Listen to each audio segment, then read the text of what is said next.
Hello friends, destination SPT platform पे आपका स्वागत है और मैं अभिषेक सिसोदिया एक बार फिर से आपके लिए करंट अफेयर्स लेकर के आया हूँ। आई होप आप अपना प्रिपरेशन काफ़ी स्ट्रांगली कर रहे होंगे और क्योंकि अब तो फेस्टिवल का सीज़न आ रहा है तो कहीं ना कहीं आप लोग फेस्टिवल को भी ज़रूर इंजॉय करें। लेकिन आपसे रिक्वेस्ट होगा कि आप एक मिनिमम लेवल ऑफ पढ़ाई भी ज़रूर करें जिससे कि आपका मोमेंटम ब्रेक ना हो। आप कंसिस्टेंट वे में चीज़ों को थोड़ा ही सही लेकिन ज़रूर पढ़ें डेली। ओके, तो चलिए आपको करंट अफेयर सेक्शन में हेल्प करने के लिए देखते हैं हम आज कौन कौन से टॉपिक लेकर के आए हैं जो कि कहीं ना कहीं आपको 70 यूपीएससी में ज़रूर हेल्प करेंगे। ठीक है, तो स्टार्ट करते हैं हम लोग आज का सेशन। आज 8 अक्टूबर है और देखते हैं क्या क्या क्वेश्चन है आपके लिए।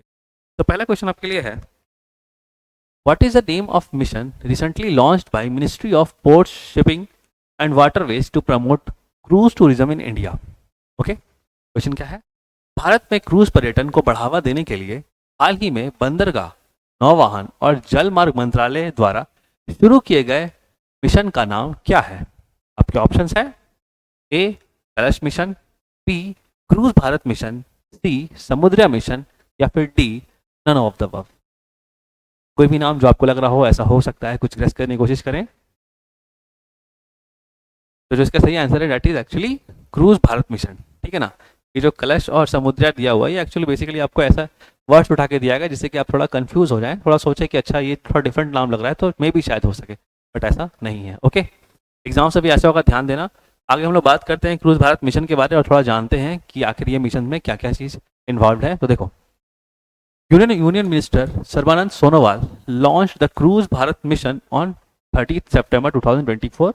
ओके, तो बेसिकली क्रूज भारत मिशन को 30 सितंबर को ही लॉन्च किया गया है और ये मुंबई में इसको लॉन्च किया गया था। ठीक है ना, ओके, मुंबई महाराष्ट्र।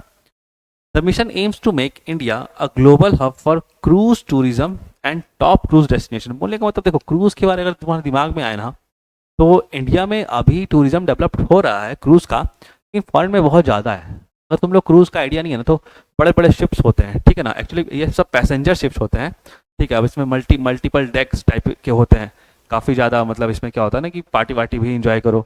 इंडिया में बेसिकली अगर तुम बात करोगे ना तो मुंबई से गोवा की तरफ ये सब ज़्यादा चलता है। ठीक है ना, ये सब शिप्स बहुत मल्टी डेक्स होते हैं और बहुत सारे रूम, होटल टाइप का होता है। मतलब समझ लो कि चलता फिरता 7 स्टार होटल है।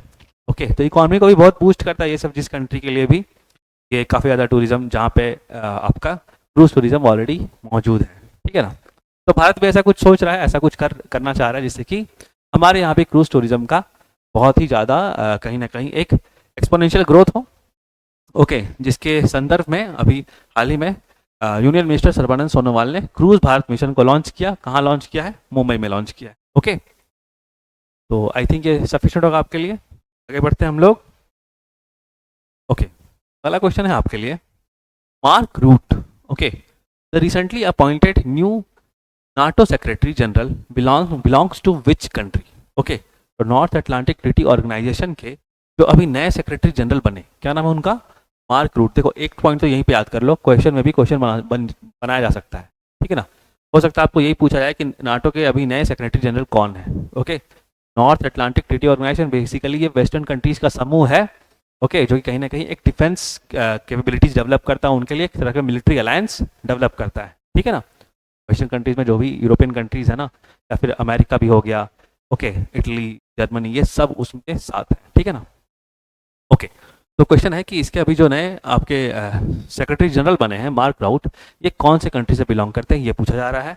आपके ऑप्शंस है, A America, B Germany, C Canada या फिर डी नेदरलैंड्स। कुछ गैस करने की कोशिश करो आप लोग। गैस करने से क्या होता है कि आपको अगर नहीं पता हो तो बाद में आपका थोड़ा कनेक्टिविटी बनने से याद हो जाता है।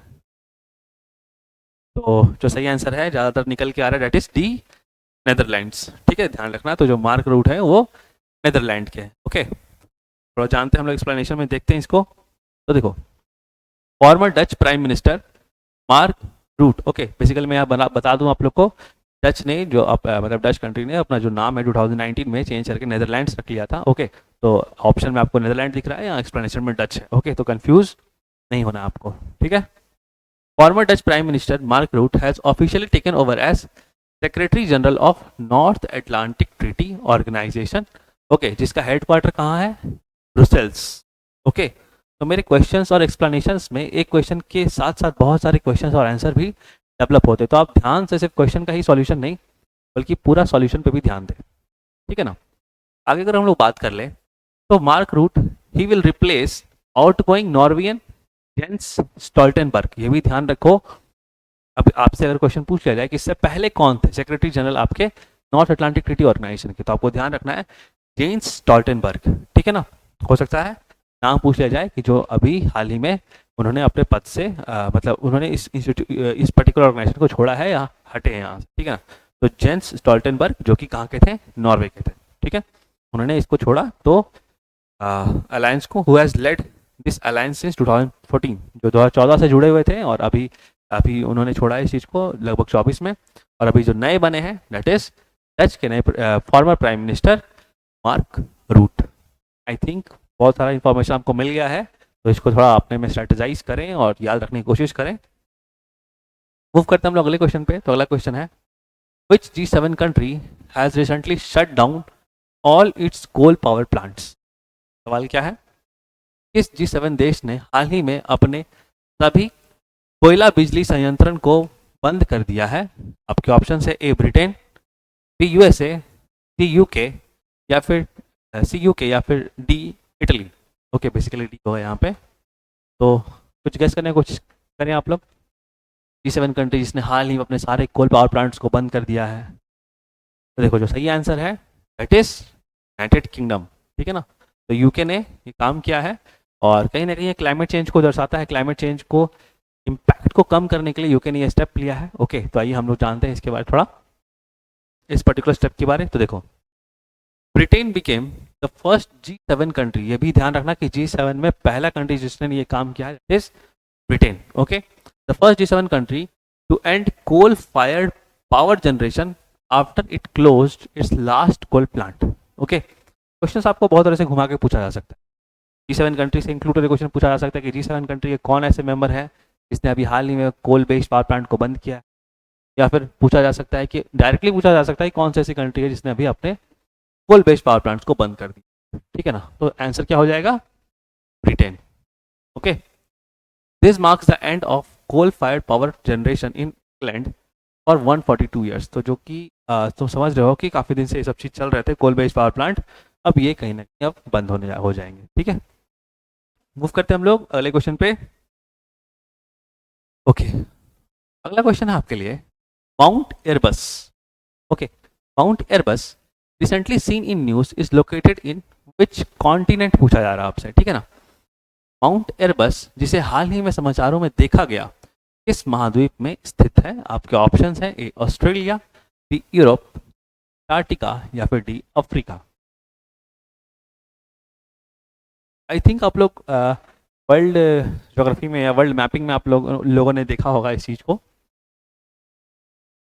कोई बात नहीं अभी याद नहीं आ रहा। तो देखो सही आंसर क्या आ जाएगा, दैट इज सी अंटार्कटिका, ठीक है। ध्यान रखना माउंट एवरेस्ट जो है अंटार्कटिका में है। और हम लोग जानते हैं कि माउंट एवरेस्ट अभी न्यूज़ में क्यों आया, ठीक है ना। वैसे तो ज्योग्राफिकल मैपिंग में आप लोग को बार बार क्वेश्चन से पूछा था माउंट एवरेस्ट कहाँ है, लेकिन अभी करंट में अगर हम लोग देखेंगे तो mount Everest Antarctica second largest volcano, ठीक है। तो सेकेंड लार्जेस्ट वोल्केनो है कहाँ का, आपका अंटार्कटिका का। तो किसके बारे में बात कर रहे हैं, माउंट एयरबस के बारे में बात कर रहे हैं, ठीक है।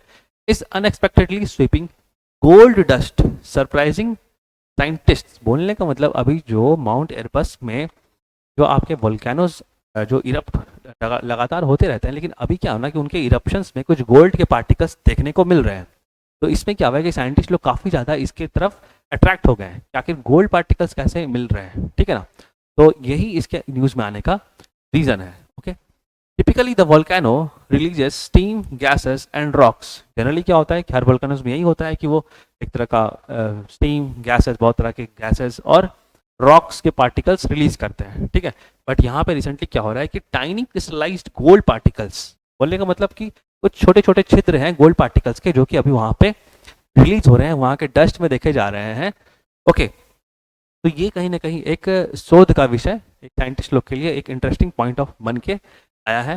तो ध्यान रखना आपसे क्वेश्चंस पूछा जा सकता है, आपसे क्वेश्चंस ऐसे ही पूछा जा सकता है कि आखिर वो न्यूज़ में क्यों है, क्या वहाँ पे कुछ वोल्केनोस इरप्शन हुआ या फिर वोल्केनो इरप्शन में कुछ गोल्ड पार्टिकल्स मिले, कुछ और भी मेटल या कुछ और भी नाम दे करके आपसे क्वेश्चन पूछा जा सकता है, ठीक है ना। तो ध्यान रखना गोल्ड पार्टिकल्स मिले हैं उसके इरप्शंस में अभी डस्ट पार्टिकल्स, तो कहीं ना कहीं ये न्यूज़ में आ गया। लोकेशन आपको याद हो गया कि वो माउंट एवरेस्ट कहाँ है, एंटार्क्टिका में लोकेटेड है। ओके ओके, मूव करते हैं हम लोग अगले क्वेश्चन पे। अगला क्वेश्चन है, in which state an initiative called Har Ghar Durga has been launch to train girls in self defence. Okay, सवाल क्या है आपका, किस राज्य में लड़कियों को आत्मरक्षा प्रशिक्षण करने के लिए हर घर दुर्गा नामक पहल शुरू की गई है? आपके ऑप्शन है ए गुजरात, बी वेस्ट बंगाल, सी हरियाणा या फिर डी महाराष्ट्र। सही सही आंसर गैस करने की कोशिश करें आप लोग।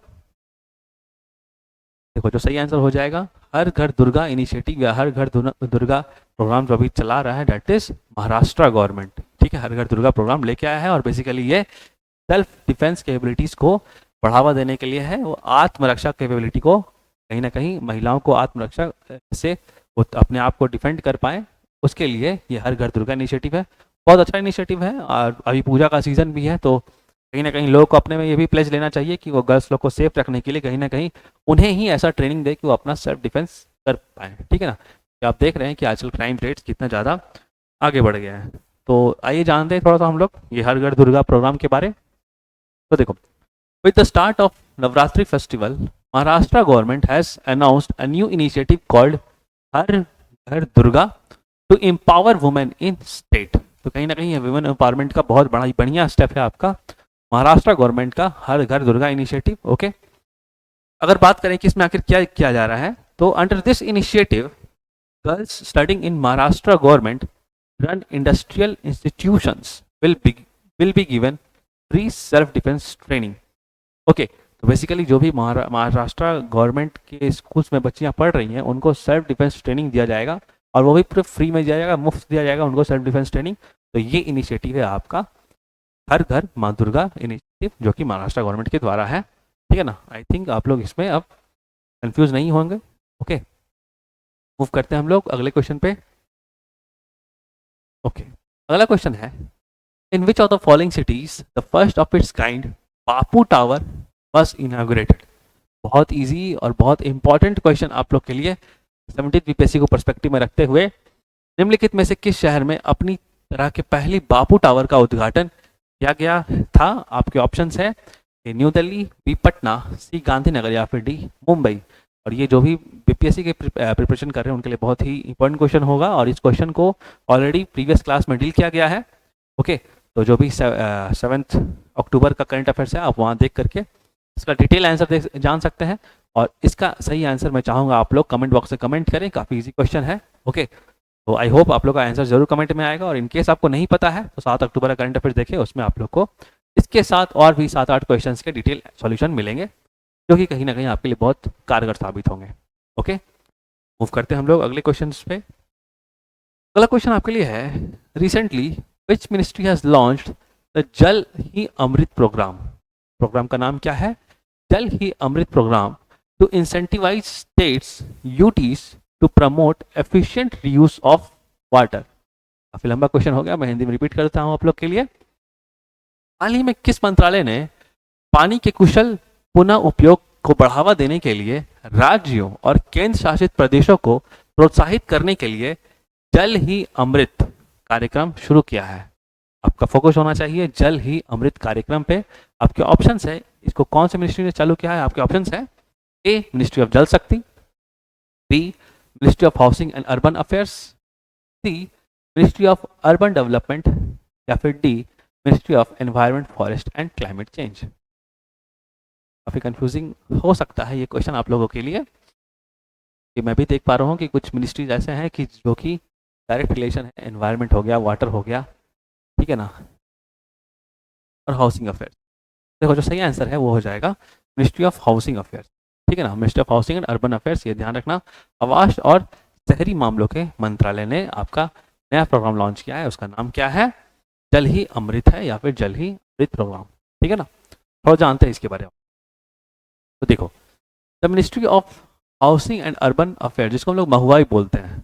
ओके, हिंदी में मतलब कि बेसिकली लेमन टाउन्स में हम लोग महुआ बोल देते हैं याद रखने के लिए। तो महुआ has launch the Jal Hi Amrit program under Amrit 2.0।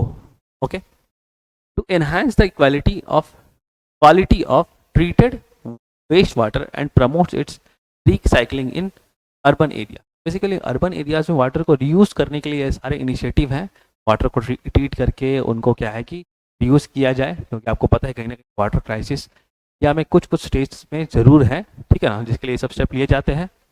The program aims to incentivize states and union territories to manage sewage treatment plants. बोलने का मतलब ये है कि प्रोग्राम्स मतलब करा रहे हैं गवर्नमेंट, तो वो कहीं ना कहीं स्टेट्स और यूनियन टेरिटरीज को इसके लिए प्रोत्साहित कर रही है। हो सकता है कुछ फाइनेंशियल या फिर टेक्निकल उनको एडवाइस या फिर सपोर्ट, फाइनेंशियल सपोर्ट भी दिया जा रहा है, जिससे कि वो मोटिवेटेड रहे इन सब प्रोग्राम्स को अपने स्टेट्स में लॉन्च करने के लिए। Okay, for producing good quality recyclable water. अब ये सब क्यों किया जा रहा है? ये सब इसलिए किया जा रहा है, उनको इस तरह प्रोत्साहन किया जा रहा है या फाइनेंशियल हेल्प या टेक्नोलॉजिकल हेल्प इसलिए दिया जा रहा है ताकि वो कहीं ना कहीं ये सब प्रोग्राम्स को अपने स्टेट्स में लॉन्च करें और इस तरह के गुड क्वालिटी वाटर जरूर, मतलब कि वो गुड क्वालिटी वाटर का वेस्ट वाटर का ट्रीटमेंट करके री यूज़ कराने लायक बनाएं उसको, ताकि कहीं ना कहीं वाटर का जो क्राइसिस है, वाटर का जो प्रॉब्लम है, वो सब शॉर्ट आउट किया जा सके। ओके, तो आज के लिए ही इतना शॉर्ट एंड क्लिप्स वीडियो था आपके लिए। आई होप आपको ज़रूर काम आएगा। अगर आप इसी तरह से डेली हमारे साथ जुड़े रहेंगे तो at the end of the day और at the end of the week basically आपके पास 50-60 टॉपिक्स हो जाएंगे, ठीक है ना। और देखो करंट अफेयर्स ऐसा सेक्शन है कि जिसको आप थोड़ा थोड़ा डेली करोगे तो आपके लिए हेल्पफुल होगा। एक ही साथ अगर आप करने की कोशिश करोगे तो चीज़ें एग्जामिनेशन हॉल तक नहीं जा पाती हैं। ओके, और बाकी कुछ दिन में मैं क्या करूँगा, एक मैराथन सीरीज भी लाऊंगा कि जो भी प्रीवियस 6 मंथ्स के या 8 मंथ्स के करंट अफेयर्स हुए हैं उसको मैं कहीं ना कहीं उसको मैराथन सीरीज के थ्रू कवर करने की कोशिश करूँगा आपके लिए। तो आप ज़रूर उन सब सीरीज को भी देखें। फिलहाल ये सब सीरीज आप ज़रूर देखें और अपने 70th बीपीएससी में अच्छा मार्क्स लाने का स्कोर करें, ठीक है ना। मिलते हैं आपसे जल्दी ही इसी तरह के वीडियो में, तब तक के लिए thank you so much and please to take care of yourself.